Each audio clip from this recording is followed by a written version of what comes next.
प्रत्येकाच्या मदतीला धावून जाणारा आप्पा आज आपल्यात राहिला नाहीये. तो आप्पा होता जो स्वतःच्या गरजांपेक्षा दुसऱ्यांच्या दुःखासाठी आधी धावून जायचा, जो नाही म्हणायला कधी शिकलाच नाही. कालची सकाळ देखील ही नेहमीसारखीच होती.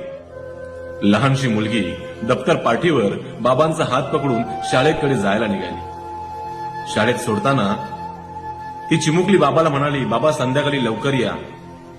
त्यावर मिश्किल हसून बाबांनी उत्तर दिलं, हो बाळा, लवकर येईल.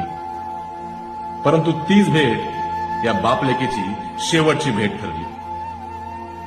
मुलीला शाळेतून सोडून आल्याच्या नंतर ह्याच आपल्या लाडक्या आप्पाचा निर्दयपणे खून करण्यात आला.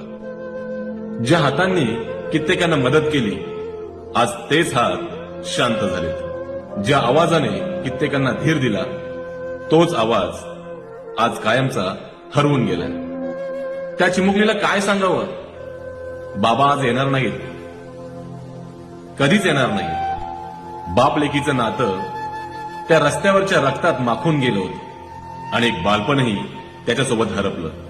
भगवंताला एकच प्रश्न आहे, इतक्या चांगल्या माणसाचं नक्की काय चुकलं असेल? आप्पा, तू गेलास, परंतु तुझा चांगुलपणा आमच्या मनात कायमच जिवंत राहील.